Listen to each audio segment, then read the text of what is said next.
It's one small step for man, one giant leap for mankind. I am Iron Man. I'm Pickle Rick! I have a dream. I am your father. I'm Sean Spencer. This is my partner, Gus Silly Pants Jackson. I'm going to show you how great I am. God bless America. Avengers!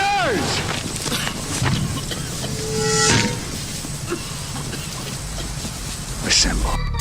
That's life. That's life. That's what all the people say. You're riding high in April, shot down in May. But I know I'm gonna change that tune. When I'm back on top in June. I said that's life. Welcome back to life, you beautiful human beings. Listen, I told you in 2024 that we were up in our game. I told you that video form was going to be here. I told you the podcast was going to get significantly better.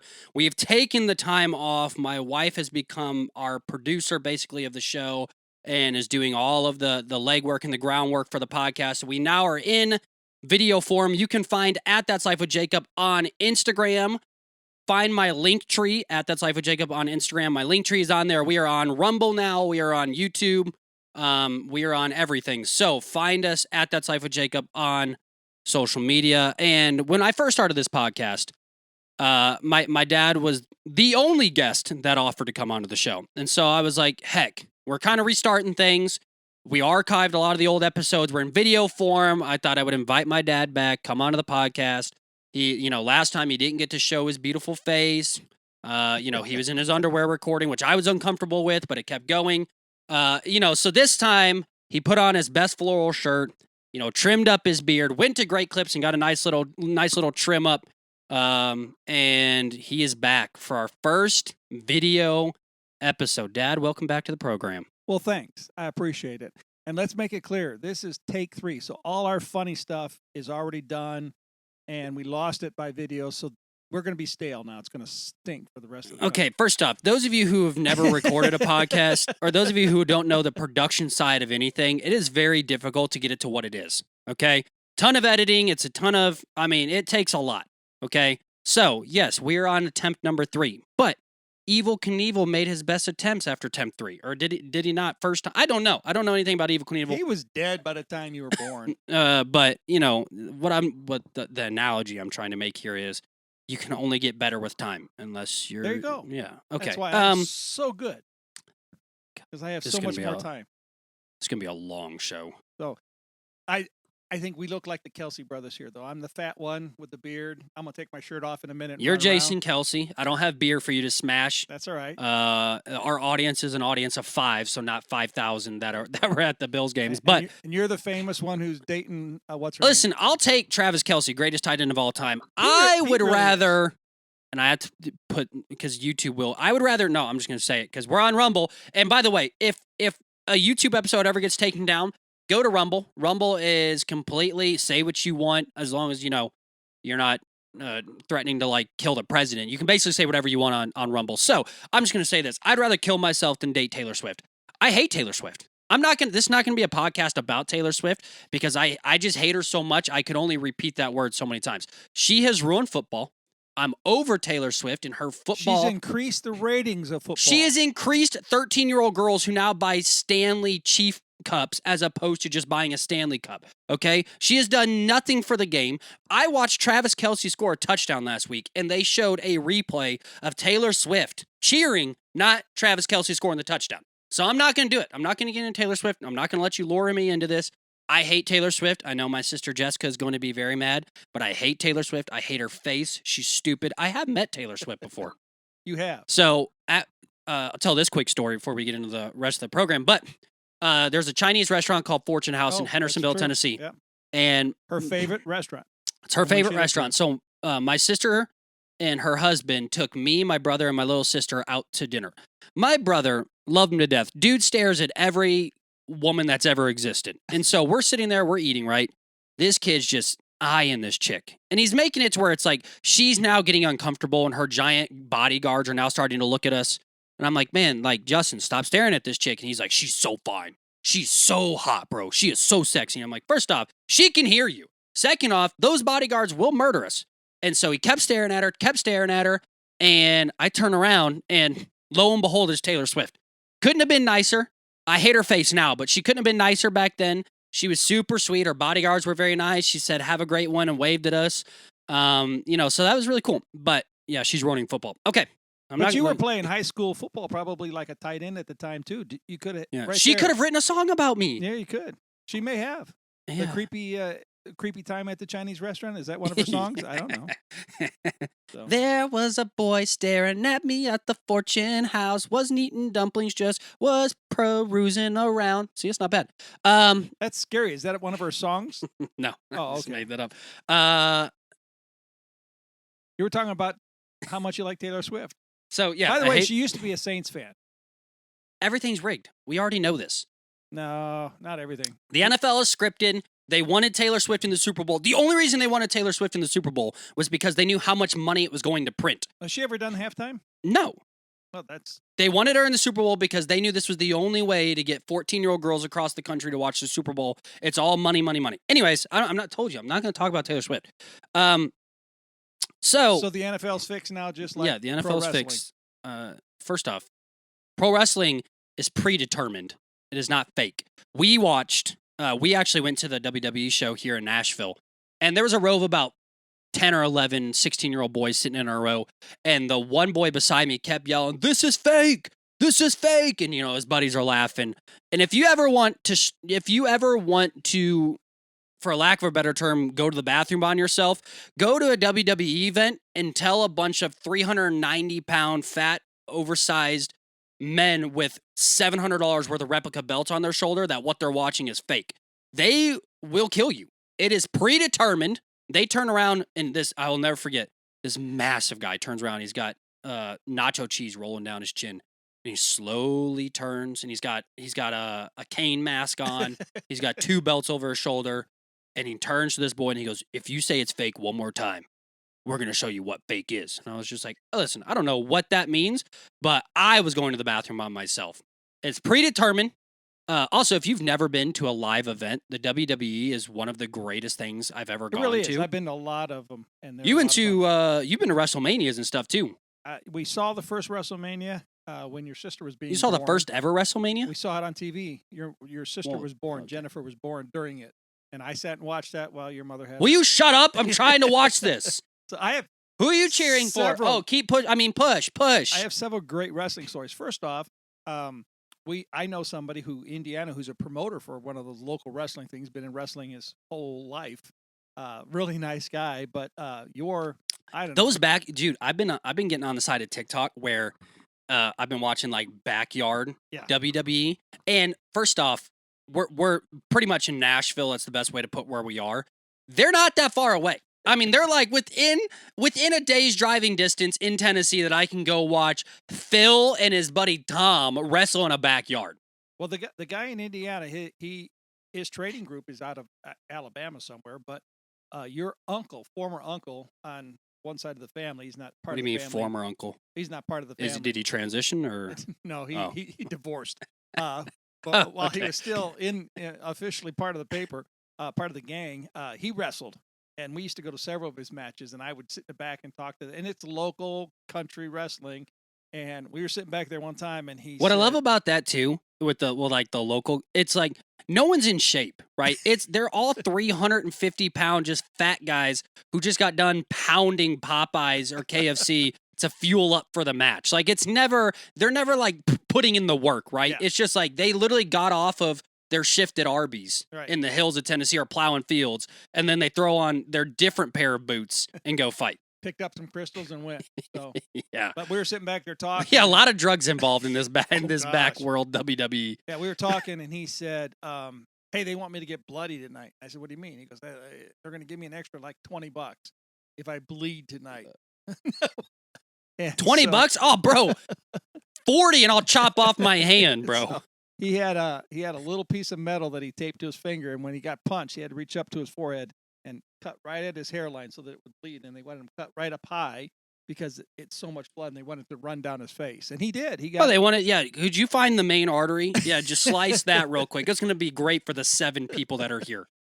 Your niece will there was love it. actually probably 50 people there in this gymnasium, and they were screaming, and it was crazy. Well, in these towns, there's not a whole lot to do. Yeah. Like, what are you supposed to do?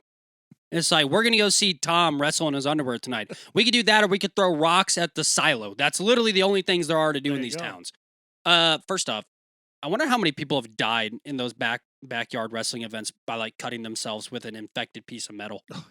Probably more than...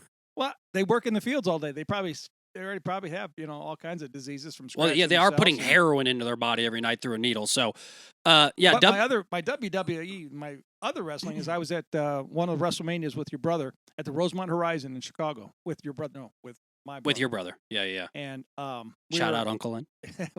we went out to get something to eat, and we were walking in the back. We saw do not enter, only wrestlers. And by the way, not to interrupt, but if a Courtright sees, mainly a Courtright male, if a Courtright male sees the sign, "Do not enter, you are not welcome, authorized personnel only, please do the speed limit, you will get shot if you walk back here," that is their pass. That is their passport to just walk into that area. I'll tell a story about you. That this proves that a Courtright man thinks he can just go wherever he wants. We were seeing, and I'm not getting political here, but we were seeing Donald Trump when he was first running, right? He had just won the presidency, and they're like, "Hey, he's coming to Nashville." I'd be like, "It's cool to go see it'd be cool to go see a president, whether Democrat, Republican, it don't matter. Like, just to see a president. I mean, you've gone and seen Democratic, Republicans. Yeah. Like, it's just amazing to see the president of the United States." And so, Dad and we're walking around the building, like it's cool, like there's all these Secret Service. So there's an area with a curtain. There's 2 Secret Service guys with trench coats, which, by the way, they're trench coats in case MP5s and AKs, or not AKs, AR-15s, like modified machine guns. It's nuts. Really is just like the movies. So Dad just beelines it. Like, there's a curtain. There's 2 guys with machine guns there, and Dad goes, "I'm going to go through that right there." And he walks through, and you just see a swarm of people fly up. "What are you doing?" He's like, "I'm looking for the bathroom." And honestly, that was the most terrified I think I've ever been. I mean, a red dot was just on both of our heads. It was nuts. One step past that, if you remember, after you got president, I've seen a lot of the presidents. I've met several of them through the years at their campaigns as they were going stuff. I just find it fascinating just to be able to be It's part cool. of history. Like, it's So cool. he was already president. He came back to the same arena, and he got done. He left, and as he left, if you remember, I was sitting by the stage. I thought, I'm going to get up and stand behind the presidential podium. Which, by the way, they welcome that. They're like, "Hey, if there's a stage with bulletproof glass all around it, come on up." So I looked, and there was nobody around. So I just walked up on stage like I knew what I was doing and stood behind the podium. Now, it's not considered a presidential podium. It's not considered a crime if the seal's removed, right? Yeah. So the guy with the seal came up, took the seal, put it in a briefcase, and he left. So when he left, I walked up there, stood behind it, and posed for a picture. I got a picture of me standing behind the presidential pulpit. I also got a picture behind the presidential pulpit. Now, granted, it's not a pulpit. That's the Baptist in us. It's the lectern. Let's be official. I got a picture behind the presidential lectern, but that was after I got unhandcuffed and taken off my knees because my father had just rushed the stage, and they were wondering what bomb I was carrying while I was rushing the stage. So, but that is 100% the definition of a Courtright man thinks he can go wherever he wants to. But so you were WWE event, you walked behind the curtain that said "Do not enter." How do we get from one to because I was giving an example of what the definition of a Courtright man thinks he can go wherever he wants. The president was in the building. Guys with machine guns are standing there, and it's still never once in your brain went, "I should probably not go that way." It was, "I'm going that way." Hey, so he's my president, Well, not anymore, but so anyway, the wrestling thing. So my brother and I turn the corner, and we hear talking, and we go through the curtains, which you weren't supposed to, and we walk up on Hulk Hogan and Macho Man Randy Savage and several of the guys talking in their normal voice, full garb, costume. And so they don't talk like they do on the stage? they That don't would do- be amazing. Yeah. Let me tell you something, brother. That's just how he talks in his normal life. I told you to take the trash out. They're sitting there, and one guy had a cigarette, and he's just chain smoking. And Well, back then, it was cool to smoke back then. yeah. But Hulk looked at us, and then just a regular voice looked at us and went, "Hey, what are you guys doing? Get the hell out of here!" And I went, okay. Well, we were just looking for the bathroom. It's not back Absolutely. here." Yeah. After he removed the steroid needle from his thigh, he's like, "What are you doing?" Oh, okay. So you always use the, "Hey, I'm looking for the bathroom." You can go behind any curtain. How have you made it this far without being arrested or shot? Neither one. Never been arrested. Never been Threatened shot. to get arrested and shot several times. Just it's never No. physically happened.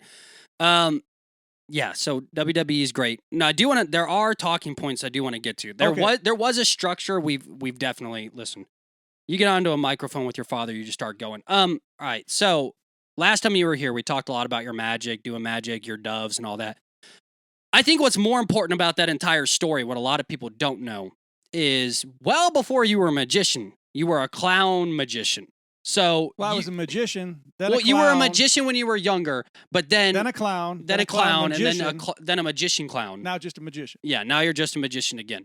But I think what's important is we found out that you graduated from like clown college the other day. So, but if you've ever, I got a diploma, and I invited my was family. was the diploma just like a red nose that you squeaked? No, and it was no, like, it's- congratulations. It's frameable. I have it at home. Oh, okay.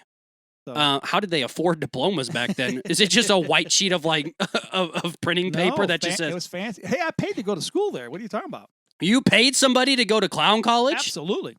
What? So growing up, it really is very similar to like Nate Bargatze, and you actually know Stephen Bargatze really well. But it is very similar to that upbringing. Like I grew up with my parents dressed in full clown makeup and costumes and gear, and they're like, "Hey, we're gonna go to a VBS in Kentucky," and I'm like, "Are we kidnapping kids? Why are we dressed like clowns right now?" But that was just what we grew up in. It was normalized. We all had our own clown names. I don't remember mine. Hocus Pocus, Presto, Changeo. I don't remember yours either. It was Hocus Pocus, Presto, Changeo. Changeo. So that would have been Jennifer and Jessica. Hocus Pocus, Presto, Changeo. I don't remember. That would have been Jennifer and Jessica, and then I was Abra. Or yeah, Maybe Abra. I think Cadabra? I think Justin was Abra, I was Cadabra, and then Joy was Oops. No. So yeah, we grew up with like we were clowns. We've dressed up before, but I think the most important thing out of all of this is everybody was like, "So we heard your dad was a clown. We heard your dad was a clown," and then I started talking to you about it and found out you went to clown college. So first off, I want to know how you become a clown, because young boys, right? Like we dream about, I want to be a police officer. I want to be a fireman. I want to go to the moon. Like that's our dream. You were in school and you're like, one day I'm going to put on a red nose and a wig and entertain people for a living. Like, how does this work? How do you Well, become first a clown? off, I grew up in Chicago Okay. and the Chicagoland area. And the number one show at the time was Bozo Circus. And everybody watched it. It was from noon to 1. So you grew up watching Bozo, and that was fun. My dad was a Shriner. And, the little red hats Yep. with the little doohickey on the side. They So drive the little goat carts in Yeah. the parades. He didn't do that, but he was a Shriner. And so, by the way, that would offend that guy right there. Yeah, we'll get to that. We'll get to that Um, later. He was a Shriner, so every year we got tickets to the Shrine Circus. And back then, I was lions and tigers and bears and llamas. It was a real zebras, and circus. it was Like a real back then, circus. It was like fun. even when I was a kid, there were elephants and Yeah. there were actual clowns. I mean, like it was a circus. There was like they were abusing those animals, and it was amazing. Like you saw an abused, depressed tiger come out and almost eat its owner, and we all were just like, "This is incredible." So I grew up watching the circus. I started doing magic early. I performed my first magic show when I was 12 or 13 for the school system of Lowell, Indiana. And then I kept doing bigger and bigger things. And I ended up getting a job to do the entertainment for a huge festival in Crown Point, Indiana. Same place Dillinger escaped from. Right across from the jail, actually, was where we Really? did it. Yeah. And they wanted me to do a program, and we ended up entertaining close to 2,000 kids. It was a program we ran. So at the time, my brother was doing it, and your mom was doing it with me. We had costume changes and everything, and we did an hour-long program, but we needed time to change costumes and do different things. So I thought, what can I do to entertain the kids? So somebody told me about a clown You didn't alley. just give them cigarettes back then? No, Oh.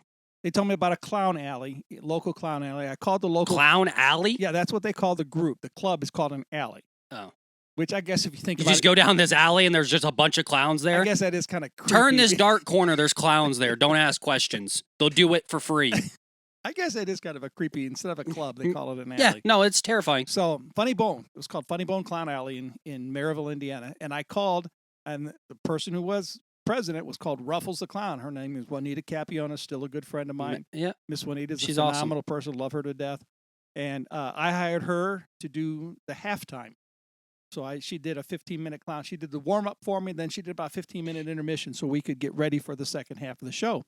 And so we got to know her. And one day she said, hey, would you come and teach magic to some of the clowns in our alley? Yeah, listen, So- all we do is climb out of cars and honk our nose. Like, we got to do something. Yeah. So so one semester I went ahead and did that. I taught magic and then I thought, well, this is fun, and I like Bozo and stuff. I said, let me sign up for next semester. So it was a semester-long course, adult education course. A full semester? Yeah, it was. You can't learn this in a week? No. This isn't just like a weekend thing? Like, bro, you know what would be funny is if we went to clown college for 2 days and got a degree. Yeah. This was no, like a full semester? Yeah. Oh, yeah. okay. And then you had to graduation, and I invited family and friends to graduation. We had a big crowd there, and we had to do our own. We had to perform. You invited people to the Oh, yeah, to your they all clown came. graduation? They all came, and Was we had to do- was there a big turnout? Yeah, and they all came in one car. Get it? Yeah. Anyways, yeah, we did it. Did they think when you told people like, "Hey, I'm graduating from clown college," did they think you were just like at rehab and you were getting your badge for something? Like, Everybody that talked crap about me at least did it behind my back. oh, okay, So, and if they laughed at me at the face, I thought it was because I was in makeup. So, anyways, by the way, you know who graduated with me too was one of the presidents of Centier Bank, was a clown.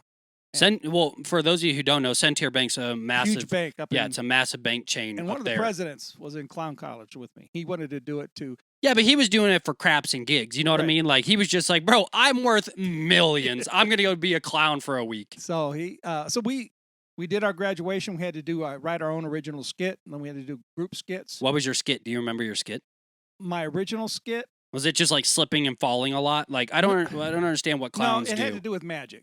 Okay. I'm sure it was something. I think if I remember, I did a blend bag where you put certain things in and then you pull something else out. Yeah. And I pulled out a pair of boxer shorts that were, 5 sizes too big. Yeah, Yeah, something like that. So- Classic. Classic. anyways, so yeah, I did that. But from that too, I did a VHS tape and sent it into Ringling Brothers. And Barnum and VHS, ladies and gentlemen, was a giant plastic black box that used to have movies on them. You could record on them. It was nuts. Oh, the recorder was this big too. Yeah. It was a shoulder camera recorder type thing. It was huge. But I videoed myself doing that and sent it into Ringling Brothers and Barnum and Bailey Clown College Circus to move to Florida and go through their school and travel with their circus. And I actually got a letter of acceptance and an offer. They're to like, how do you travel. feel about drugs and punching elephants in the face? And you're just like, bro, this sounds incredible. No, it was a lot of fun. Didn't do it, but it was a lot of fun. So that's how I got into it.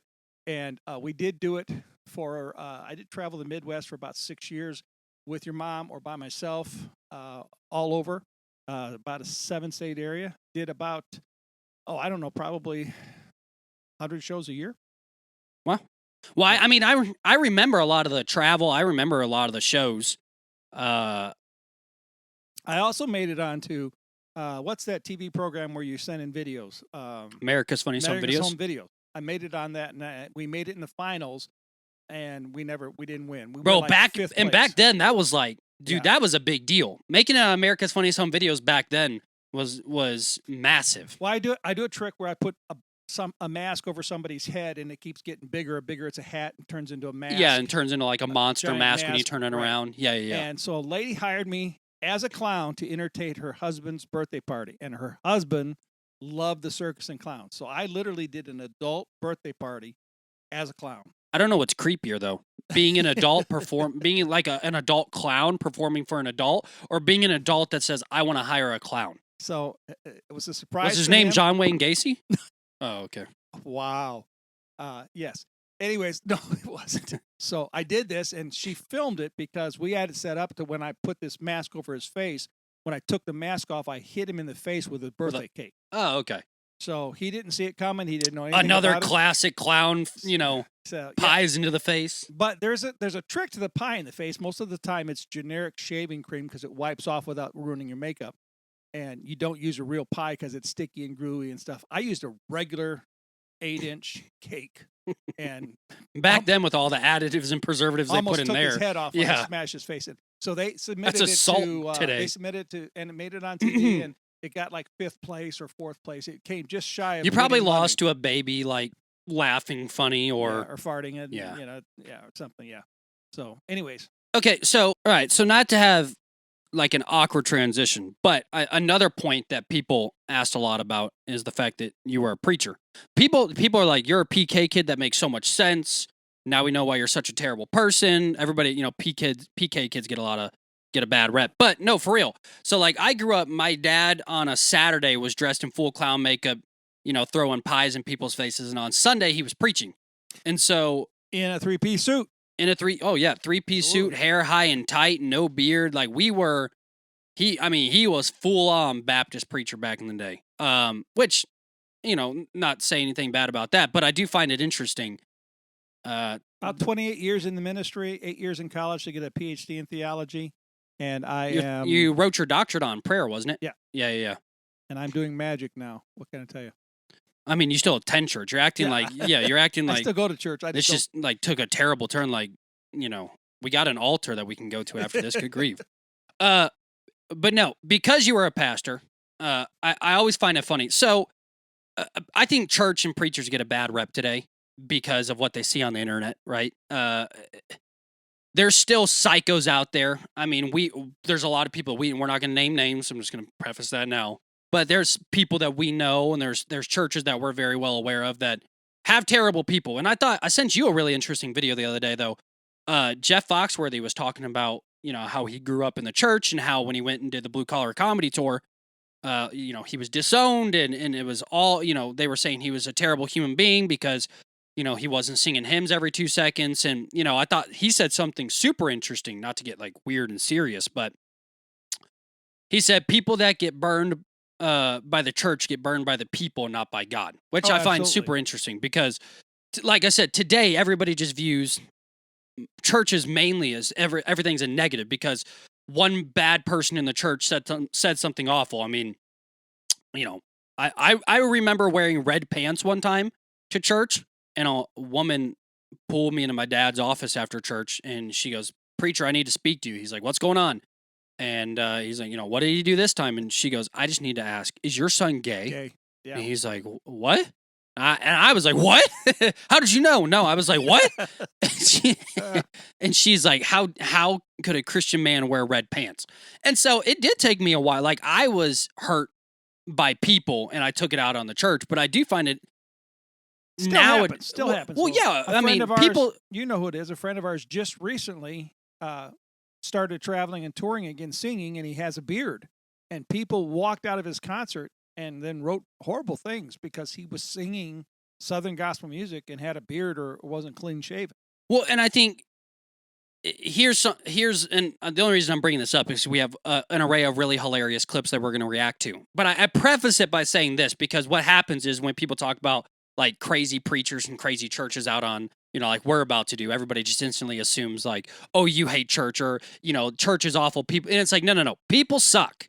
And like, listen, I'll pray on Sunday about it, but people suck, right? There's just terrible people out there, but it doesn't mean that church itself is bad. That being said, okay. Speaking of like America's Funniest Home Videos, I put together a little compilation of crazy preachers. And I think something super interesting is you actually know the first guy we're about to talk about. So, and super famous, right? And I'm going to go ahead and say his name because I don't care. So Greg Locke, everybody during COVID, he really blew up, right? Because he was still having church in the tent. And, he was making outlandish, crazy statements. He's the guy who said that if you brought Starbucks into the church, you were, accepting witchcraft but he was actually in your youth group as a kid, right? Yes. Yeah, I have several stories. In fact, one of the most interesting things is when we moved back to Tennessee the second time, he offered me a position to become his associate pastor, and told me what his plans were, which, by the way, he's doing. And His plan was to become like the most viral pastor or something. Yes. What was it? Yeah. Yeah. So like a lot of what he says is just pure. Do you think it's pure? Do you think it's honest, or do you think it's pure shock value? Like, do you think he says something just to say it so people click? And Greg is a dynamic speaker, and I think truly believes everything he says. you think he's for real about everything he says? I think he believes it. I don't think it's accurate, but I think he believes it. Yeah. So actually, my Hannah and I ran into him. And I mean, I know him just from like TikTok and stuff.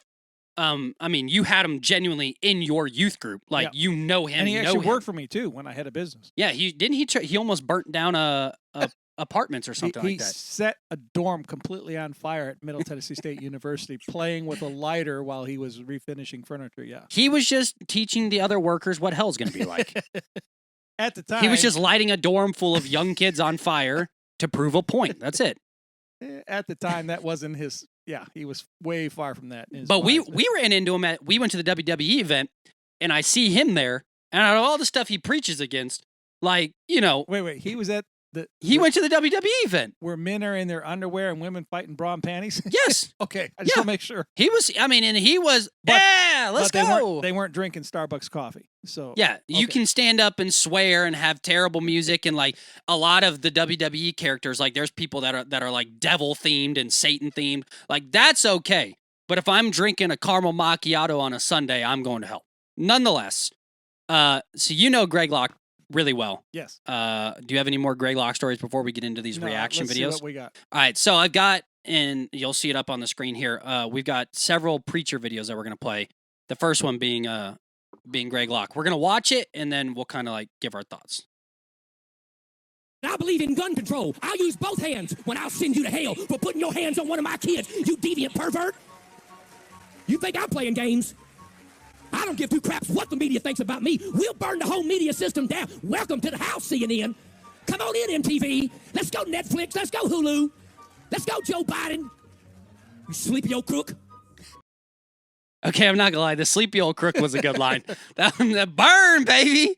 What I love about that is he's like, I don't believe. He's like, I believe in gun control, and you're like, okay, where's this going? He's like, I believe both hands should be on that gun when you're murdering everybody in your way. And then what I love about it is he just starts calling out people. He's just like, all of you are perverts, and I'm going to shoot you in the face. And he's like, come on, CNN, come on. First off, the odd choice of all that, right? Yeah, he's saying all that stuff.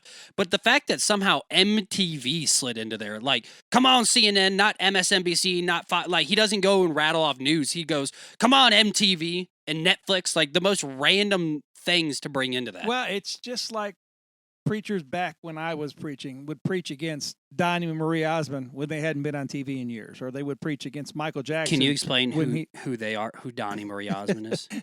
I don't know. Google it. The Osmonds were. Yeah, you morons. Just Google it. I'm not going to explain nothing to you. They were. Good grief. They were a popular TV program, and their catch was, "I'm a little bit country," and then the other part of the team said, "I'm a little bit rock and roll," and that was their song that they made famous. Donnie and Marie were brothers and sisters of I think they're Mormon or something like that. There's like 10 of them, and they were singing back with the Jackson, back in the Jackson days and all that. But they were huge popular on TV, and it was a popular thing for preachers to preach against them. But Barbara Mandrell got preached against. Once again, who's Barbara Mandrell? Oh, she's she's a Reba McEntire type famous, but she retired from. She a singer? Singer, yeah. Okay. She's a country music singer. She had her own TV program, so he's referring to people. I think MTV, just because that was something he brought when he was being brought up. That was being preached against. When MTV first came out, it was preached against consistently, and at the time, it was shock TV. Nowadays, MTV is mild to what. Oh you yeah, get on compared to literally, I mean, yeah, it's anything else. yeah. I mean, So- you're watching just normal commercials on ABC, and you're closing your eyes as an adult. But because of him being a media whore right now, he has every one of his campuses. He does have CNN and MSNBC. They're there all the time, checking him out. And MTV did do lifestyle thing on it. So, really? Yeah. Wait, so he's preaching against MTV, but he appeared on MTV? No, I mean they did a spot negative about it. Oh, a hit piece. Yeah. Yeah. Rightfully. I mean, like, here's the deal. If you're a figure like this and you say awful, terrible things, I don't think you then get to like put on this facade of like, woe is me, we get attacked, it's all Satan. It's like that Louis C.K. That Louis C.K. joke where he talks about it's of course, but maybe. He's like, of course, if you get shot in another country as a U.S. soldier, of course that's bad. But maybe if you go to another country and shoot at somebody else and you get shot back at, it's not that weird. So it's like, of course, there's things that you should preach against, but maybe if they're, fighting back, like, it's not that weird. Yeah. But yeah, so there's that video. All right, so here comes video number 2. Now this one, I'm not gonna lie, this one's hilarious. Okay. This is clever, and I appreciate a good clever path. I mean, I wouldn't necessarily put this on like a Sunday morning sermon, but it's about Boaz, just so. Here we go. Boaz is spelled B-O-A-Z. Everybody say B-O-A-Z. B-O-A-Z. And so he's got some relatives called broke ass, po ass, lying ass, cheating ass, dumb ass, drunk ass. Don't go out with him. Cheap ass. Turn to somebody and say, I dated him. I dated him. Locked up ass, good for nothing ass, lazy ass, and especially his third cousin beating your ass. Wait on your Boaz and make sure Wait on your Boaz and your make sure your ass gets respected. Now, there's your word. You wanted a word, you got a word. See, I love that. I think that's hilarious. That's a comedy routine. That's not a sermon. I don't know, but the people in the crowd are rolling on the floor. Here's what I love. I love when you go to like a church or you go to. So I went to. I won't name him because he's one of my good friends. But I went to one of their church services. Right, halfway through, suit coats are coming off. They're hitting people in wheelchairs that walk to get into the wheelchair, and then then he hits them with the coat and stands up, and they're healed. They're prophesying and stuff like that. I'm not gonna lie. I get why people get attracted to this type of thing, like this type of. Like when people make giant prophetic statements like, Trump's going to be back or, the world's ending in 2 days. Because when you're in a crowd, it's like if you're at a football, ever been to like a live sporting event, when you go into like a crowd and people start getting hyped around you, you can't help but like go. Like, you can't help but get hyped when people are just like, yo ass, Boaz, broke it, like, yeah. Yeah, I've got a good story with that craziness. When my dad was traveling around, he was down south and he wanted to go to church on a Sunday. Just literally driving, says, oh, there's a church, Baptist is in the name, I'm going to stop there. Never go anywhere in the South just on a whim. Well, he did. And he said it was kind of very dull, boring music at the beginning. And he said everybody was in the dresses and suits. And so he said, oh, it ought to be okay. And he said then it started getting a little crazy. The music started getting up. And he said the guy got on the piano, started playing it crazy. And he said then 2 people walked out the back room with boxes in their hand. And he thought, well, that's Is it Christmas? We got presents coming out? Let's go. And he said they set the boxes down, and next thing you knew, they all reached in and pulled out snakes. And he said, that's the last I saw. He said, I got up and that would almost make me start worshiping Satan, if I'm being honest. If a preacher's just like, we got 2 anacondas to show you. Oh, no, they have to be poisoned because they have to prove the Bible. Grab that mic up by your mouth. An anaconda is going to squeeze you. They need something that's poisonous. So they're handling poison? They're handling those rattlesnakes. Yeah, they were handling rattlesnake. Full venom, full everything. How did Daryl die? He was handling a rattlesnake in Sunday school while the kids were painting Moses on the river, and it bit him right in the neck. I told Dad, I said, I wouldn't have left. I'd have moved to the back row just so I don't get nothing. I would have just jumped up on. Yeah, I would have been up on the pew just to be safe. But I'd have stuck around just to see if something happened. But he said 4 or 5 snakes came out. See an ambulance just pull you out every Sunday. So, yeah. Anyways, what else we got? All right. So there's that one. What else is your ass going to show us here? That was good. That's good. Okay. All right. That's the end of that video. Quit dating anything 2 legs. Let God take you through some All right, loneliness. that's the end of that video. I didn't realize there was still some left. Here's the next one.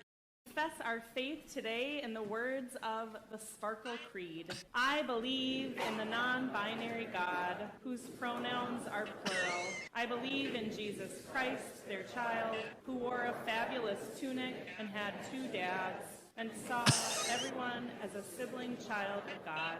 I believe in the rainbow spirit who shatters our image of one white light and refracts it into a rainbow of gorgeous diversity. I believe in the church of everyday saints as numerous, creative, and resilient as patches on the AIDS quilt, whose feet are grounded in mud and whose eyes gaze at the stars in wonder. I believe in the calling to each of us that love is love is love. So, beloved, let us love. I believe, glorious God, help my unbelief. Help your unbelief. She said she believed. Why do you have to help that unbelief? But By the way, I did not. 100 people that are going along with this whole thing. I did not watch these. I watched the first 2 because I picked those out. But our show producer, my wife, is the one that picked that one out. What? She wanted a woman preacher represented. I got it. Yeah, listen, I'm all for women serving, but she say God has 2 dads? In a sparkly tunic and all this other stuff. Yeah. So I'm pretty sure that's the kind, like, her dad was a clown. I guarantee you. I don't think her dad was around much. This is the type of video that shows how somebody like Hitler could rise to power, right? The fact that you have more than one other person, like, I get that you can maybe loop in like a friend, you both are psychopaths together, but the fact that you could loop in 170 people to do that there's no difference from people like that than people that went back in the day. That's how Hitler rose to power, is stuff like this. What other videos do you have queued up? Our show producer's behind the camera. What else do we got in here? Absolutely peeing herself in laughter. Well, watching thank goodness. By the way, thank goodness that we have Rumble, because we are kicked off of YouTube day 1. Just so you guys know. By the way, Rumble, what is that? So Rumble is listen. We are sponsored by Rumble. Not really. I wish. Okay. So Rumble is YouTube, but there's no guidelines basically. As long as it's not an ISIS video where they're beheading somebody, you can basically have it on there. It's a free speech platform. So it's only fans for YouTube. Yeah, basically anything goes, but it's free. It's free. Just blew right past that. Like, yeah, it's just like, you know. Yeah. Because I can't say half of what I want to say because I'm trying to keep this at least PG. 13. But no. So Rumble was I just listened to the guy who started Rumble. Super interesting. So basically, people were getting tired of YouTube, and it wasn't everybody paints it as like a right wing thing. One of the biggest left wing creators, Bill Maher, is on there. So it's like basically YouTube kept yanking money away from these creators because they weren't pushing a certain rhetoric or saying something, or they were banning people. And so they started Rumble, and they go, it's the Wild Wild West. You can say whatever you want. You hate gay people? Awesome. You love gay people? Awesome. It doesn't matter. And that's what I love. Like, we're in America. It is free speech. You should be able to say whatever you want. And so that's how Rumble kind of formed. And that's why I created a YouTube and a Rumble, because I know at some point I've been kicked off of YouTube or TikTok 12 times. I think 12 times. I've been kicked off of TikTok 12 times. Hey, you mentioned Bill Maher, though.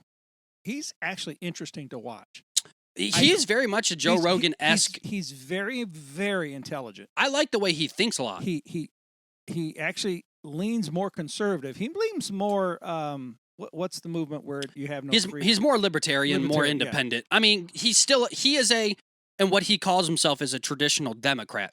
Like, here's the thing about he's a John F. Kennedy Democrat. But a traditional Democrat and a traditional Republican, like, that's all morphed into just, and I don't want to get, like I said, too heavy into politics, but all that's morphed into psychoticness now. But back in the day, the Democrats and the Republicans, they just used to stand for different things, but they both had morals, right? Like, it had moral ground. There were moral people in it. They just might have had differing views on what to do with a budget or what to do with, healthcare, stuff like that. And now it's morphed into the craziness we see today. But Bill Maher is along those lines. And, like, Bill Maher will sit down and have a conversation with what's his name? Jewish Ben Shapiro. Couldn't think of it. Yeah. Like he'll sit down and they'll have a civil conversation where they agree on a lot, to be honest, which is super interesting to me. But nonetheless, that's what Rumble is. Okay. Next video. I don't know how many more we have, but let's move on to the next one. Here we go. So from this day moving forward. Greg Locke.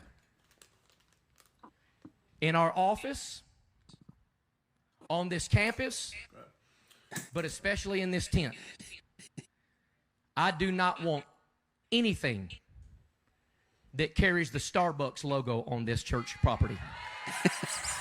Amen. I love the amen. You hear me? That is Lilith 1,000%. I've studied it. It is a demon. It is sexual deviance. I am done with I've been done with Starbucks for a long time. It's communist coffee anyhow.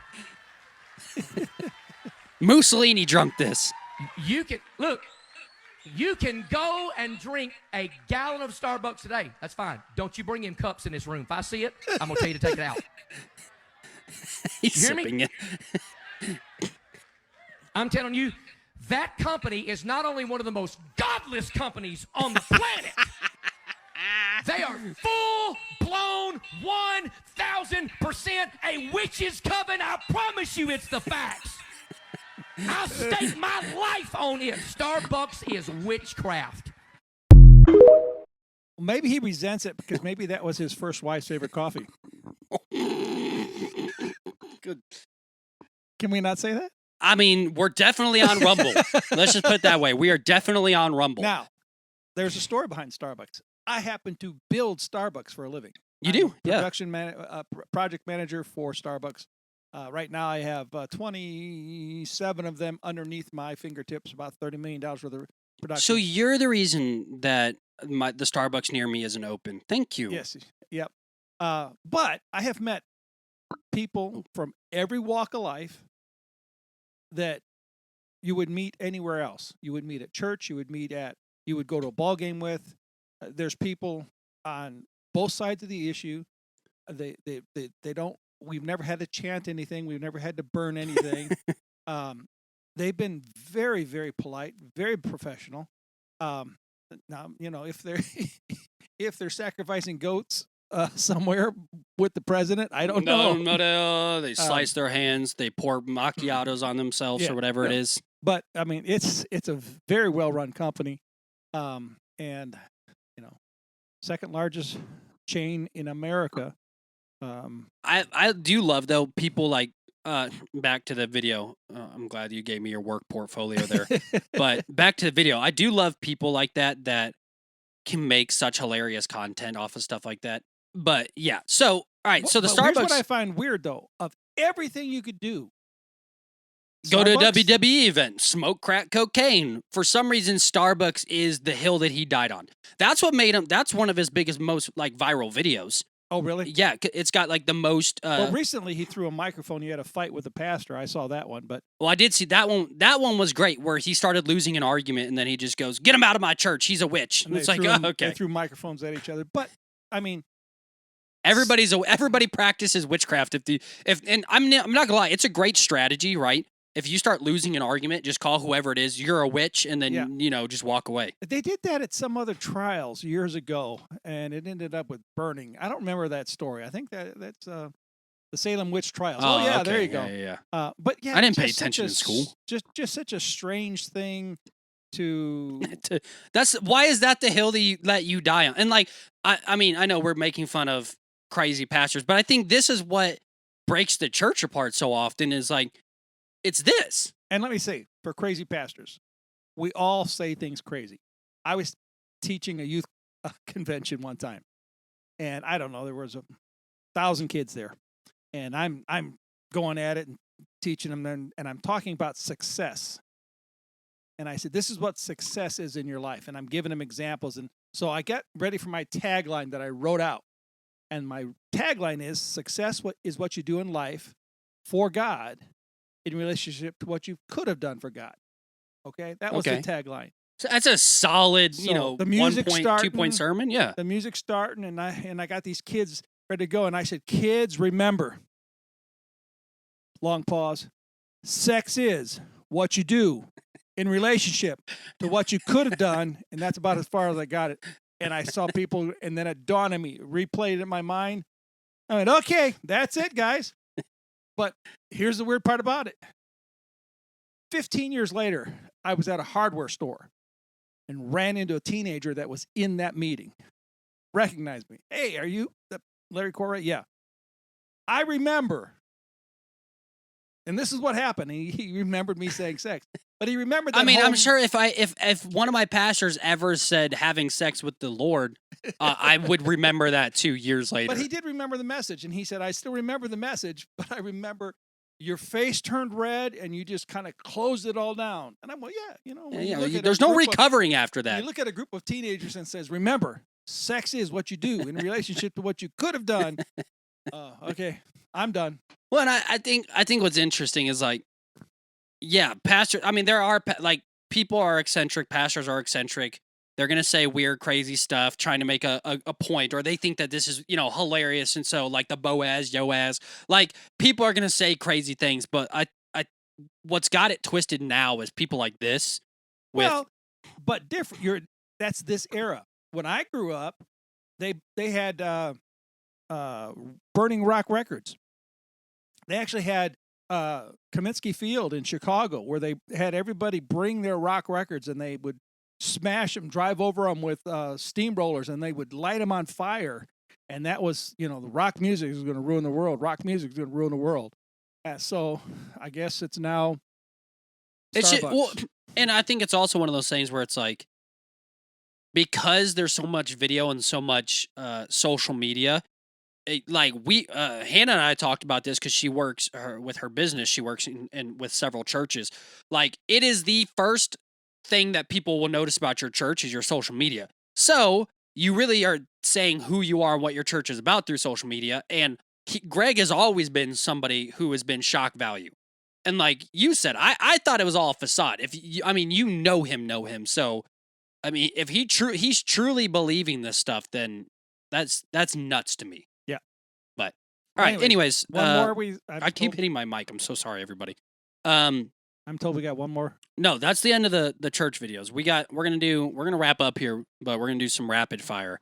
Oh, I thought rap. We're gonna do some rap. I'm good with that. That was the oldest, whitest thing I've ever heard in my entire life. Speaking of shock value things, so my dad, speaking of how you misspeak sometimes. So my dad, he'll say stuff, right? Like, you have said stuff before where I know what you're meaning, but the way you phrase it, because you talk quick like I do, sometimes we say some bad stuff that we don't mean to.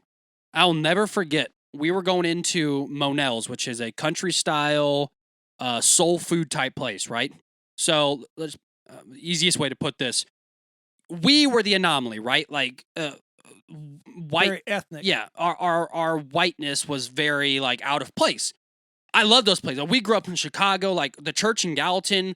You grew it. It was 75% ethnic, yeah. Like Black, Mexican, Puerto Rican. Like we are, our sisters. My sister's Filipino. Like we have always been multicultural, and that's our family's always been that way. Several cousins that are Latino and Latina and Puerto Rican, all kinds of stuff, which is incredible.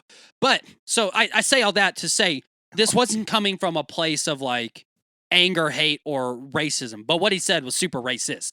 So we walk into this place, right? It sells. It's fried chicken, it's meatloafs, it's collard greens, it's green beans, it's mashed potatoes. And it's family style where they serve big platters for the entire table, and you sit at a table you sit with at strangers. a table. Yeah, you sit at a table with strangers. 15 or 18 people at a table. It's like you see in like the show, like the movies, like a King's banquet hall where it's 60 or 30 chairs. That's what it was. One giant table where they would bring out 5 bowls of fried chicken and for everybody on the table, and it was family style. You sat with your neighbor.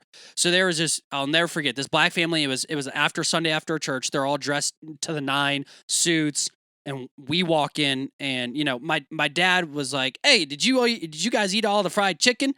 Now when he said that, he was meaning like as a joke, like, don't eat all the food. But what it came out was, white guy walks in and goes, "Hey, black people, did you eat all the fried chicken?"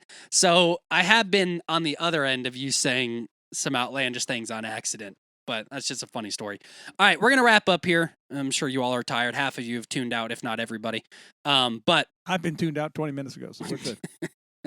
I'm gonna just do rapid fire, right? Okay. And so I'm gonna ask you some questions. You're gonna ask me. We're just gonna quick. I don't want 30-minute thinking and answers. Okay. So first question: 3 foods that you would have to eat the rest of your life. Go. Hot dog, Boom. I could Pizza? have called it. Boom. any Chinese food. I knew it. I was gonna say Chinese or Chinese buffet. It's gonna be my answers. All right. Me, I would definitely go. I think pizza's up there. I could go steak all day, every day, and Well, hot dogs have steak in them somewhere. it's blended with its a-hole, with its hoof, with its tail, with its ear. It's somewhere. There's beef in there somewhere. And I could eat Mexican food not Mexican food, excuse me, Chinese food any day of the week. They wouldn't. I mean, You ever notice Chinese places never advertise on TV? They don't have to. Their deliciousness is just there. Yeah, and all Chinese buffets are good for 2 years, and then burn them down. Listen, if my dad, the last Chinese buffet we went to, my dad walked out. If you knew how bad that buffet had to be for him to walk out, that's a terrifying sign. Like for him to get up I don't even know if we can call it a meal, but he got up and goes, "I'm done," and we walked out. It was miserable. All right, can I ask you now? All right, go for it. Favorite superhero? And Captain why? America. And why? Boom, it's on my arm right here. Captain America was one of the first comic books that I ever got. Okay. And it was given to me by a family member or a relative, I could say. Gave me a comic book of Captain America and actually drew me a picture that I have hanging on my wall over here of Captain America. And that was kind of my first initiation into the comic book world. Like, of course, I watched the cartoons. But that hooked me instantly. That was like, oh, this is awesome. And then that grew into... at some point I'll show you the entire room. It's just, it looks like a 12-year-old's basement in here. Like, all right. If you had to listen to one type Don't of I get to say mine? Oh, go for it. The original Batman. Like Adam West Batman? Yeah, like what you got on your wall right there. And that's why. That plaque right there was given to me when I was 5 years old and I was sick as a dog. Back then the doctors would come to your house but I was sick in bed with tonsillitis or something, and my mom and dad bought me those. And they go, give him whiskey, he'll be fine in the morning. That's all they did back then. You know, Batman was on TV, so I grew up. Batman was always my favorite one. You played Batman and Robin when you were playing things. And first off, the Adam West Batman is OG. The funniest clip I've ever seen from that show. I mean, of course, it's silly, the shark repellent, but is when Robin goes, I feel like I deserve to be paid. I deserve to be paid more, Batman. And then then Batwoman was there, and she goes, I feel like I deserve to be paid as much as you, Batman. And he goes, there's no time for jokes. Oh, gosh. You can't get away with half that stuff anymore. All right, rapid fire. We only got a couple more minutes. You have one style of music to listen to the rest of your life. The genre, country, rap, whatever. One style, go. Jazz. Jazz? Really? Yeah. I've never heard you play jazz in my entire life. I play it all the time. Because away from us, so we don't Yes. make fun of you? Oh, okay, that makes Probably. sense. I appreciate music more than I do lyrics. As weird as that sound. Okay. Well, you were in a band, though, growing up, so I could was see in that side of it. Yeah, but I can sit, if my mind's going, I can turn on jazz. Now, Ruth hates it, despises it. But I'm not gonna lie, I can't stand jazz. I Anything like that jazz. you have to go the entire time means that you're trying to mask that's terrible quality of jazz. Yeah, jazz or Randy Travis. I mean, Well, I mean, have you heard Randy Travis's new album? don't even go there. Your favorite, your music. I know. Okay, wait, and not Taylor Swift. You can't pick her. Okay, trust me. I was gonna go. What's the Hitler song that he used to play? I would go that before Taylor Swift. No, I say Randy Travis is up there. I have great memories with Randy Travis, but since I'm picking a genre, I would never pick country. I would probably go honestly musical theater. I'd go musicals because I love that. I could listen to the Phantom of the Opera, Wicked, all that whole era of music is just beautiful to me. I appreciate it. But if we're going artist, I'd probably go Randy. I have a lot of great memories growing up, just driving in the car. And actually, one of your best friends and a friend of the family's wife who just passed away, Play the song. Played the Randy Travis song, and that was awesome. So I'd probably say that. All right, let's and get again that old country more than new country too. New country. New country is just hip hop. It's just got a twang to, or like an accent to it, a southern twang. Like the new country's terrible. Now I do love Jelly Roll. I do love Luke Combs. Yeah. I got to see Jelly Roll at the WWE event. Couldn't have been nicer. Is he as big in person? Oh, he's bigger. They say TV adds 10 pounds, in person adds 10,000. Like I would love to have him on. I love Jelly Roll. He's a big dude though. But he could not have. He was the nicest guy. I know several people that know him and say he's one of the nicest guys I've ever seen. met. I mean, he physically said hi to everybody, and that he doesn't have to. Like when you get to that type of stardom, and he's the country music artist of the year and all this.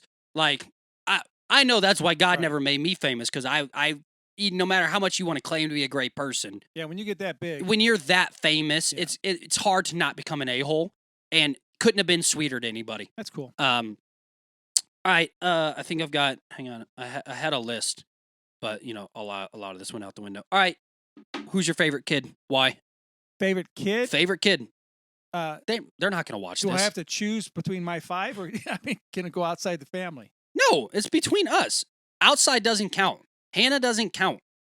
Okay. None of the Steve, Brandon. I love my them to mother death. used to say, none of the paper counts. Yeah. So that's an inside family joke. If you were chilled, you're blood either counts, not paper. And paper is because you're only related by a marriage license. Yeah. I like every kid differently for different reasons. Okay. Why do you like me? I don't care about them. Why do you like me? Because you're the only one that has one of these little podcast things that let me on it. Bro, I thought we were about to have like a sweet sentimental moment, and you hit me with that right there. Well, we've worked together more than anybody. Yeah, I really enjoyed literally working for my whole life, basically 8 or 9 years together in construction companies, and I think the last time we checked, we had built over 100 kitchens together, and it was fun watching you learn to use a screw gun for the first time and put screws through my fingers and to where then I could get to the point where the last major remodel we did, $250,000 project, I walked on the job 6 times, and you just did it, and it was nice to see that. But I probably drug you to more magic shows than anybody. See, but I enjoy, like, I am very much a family guy. Like, I've been to, I went and saw Barry Manilow, which is top 3 gayest things I've ever done in my life with my mom. But, like, I went and saw Barry Manilow. I've seen The King and I with mom. Went to, I've taken you to magic shows, too. Bought you tickets to The Illusionist one year for Christmas. Like, I am very much a family guy. Even if it's not my favorite thing, it's the time hanging out together. It's and by the way, since then, I've become very good friends with one of the performers on The Illusionist. Really? Yeah. Who? The girl that performed. Oh, yeah. Well, I'll give you 30 seconds in just a minute to plug whatever you want to plug, but okay. So I'll give you that. It was a half-assed answer, but it's an answer nonetheless, not because like, oh, you're so smart and handsome and great. That wouldn't have been you. Who's he gonna be? Justin? Justin's my military guy. Joy's my athlete. Jessica's my sarcastic twin, and Jennifer's the one who gave me all my grandbabies. So each one has grandbabies. All right. Last thing. If you had 24 hours to live, what are you doing? Who are you doing it with? And why? I swear to everything holy, if you say magic show with like a friend, I will drop kick you in this studio. 24 hours to live? I'm going to Put that mic up to your mouth there, 24 bro. 24 hours to live. I'm going to go pick up all 4 grandkids and head to Disney and spend the last day in Disney. Let me get this straight. First off, I'm not invited to your last day. Just the grandbabies. Second off, you can drive me. Oh, thank you. So your last thought is it's like, hey, I've got 24 hours to live. I want to spend 15 of them waiting in a line. Oh, I hadn't thought about that. Yeah. Yeah. Yeah. Watching the kids play and stuff. Yeah. So, but I'd be there on a Make-A-Wish thing, so I'd get front line. So first off, there's nothing. This is true. They would wheel your half-dead body around. He wants to go on a Small World one more time, and there's still going to be people behind you going, who's this jackass? Why does he get to go to the front? He's dying. Hey, I'm dying in this line. When you and I went together last year, what ride did you insist we go on? Small World. Well, I've never been. We've been to Disney several times. I've never been on It's a Small World. And it was a large noose that I was tying by the end of the ride. That is the single worst. How many animatronics weren't working? 10, 12 at least? 1,000? What are you talking about? The whole ride was broken. The music was torture. I tried to drown myself, but the water was only 2 feet tall, so I couldn't. And you joke about the long lines. When we went, probably half the rides got stopped because it would break down or there was an issue. Oh, listen, let me say this. I'm saying this into the camera. If you weigh 590 pounds and you're the reason that I can't ride Haunted Mansion without stopping, I hate you. I don't hate you because God never want me to hate you. I despise you. Do you understand me? I am enjoying a 12-year-old's ride in Haunted Mansion, and every 5 seconds I hear this. Please wait while the ghosts are on a break. Every single time. It's all your fault. You keep buying all the extra seats on Southwest Airplane, and I'm tired of it. Okay. What were you talking about? Happen, if you were dying, you go to Disney World. Okay. Where would you go? What would you do? If I had 24 hours to live. And remember your wife sitting here. Yeah, I would not. She wouldn't be invited. So. No, if I had 24 hours to live, I would get on an airplane, depending the time of the season. Let's just say it's during football season, right? I would get on a plane. You're going to go to the Ducks? I would fly and go see Oregon with Hannah and Steve and experience being in Eugene and seeing a game. But everybody would fly out. So we'd all go see an Oregon Ducks game, and then I would love to literally, just explore nature and just hang out with I would love to just have a campfire in a cabin in the woods of Oregon and just hang out with the family. Away from the world, no phone. I call that BS. What? Why are you making a face? Because Absolutely I don't like camping. Nobody likes camping. You want to know why? Marriott's doing it so well.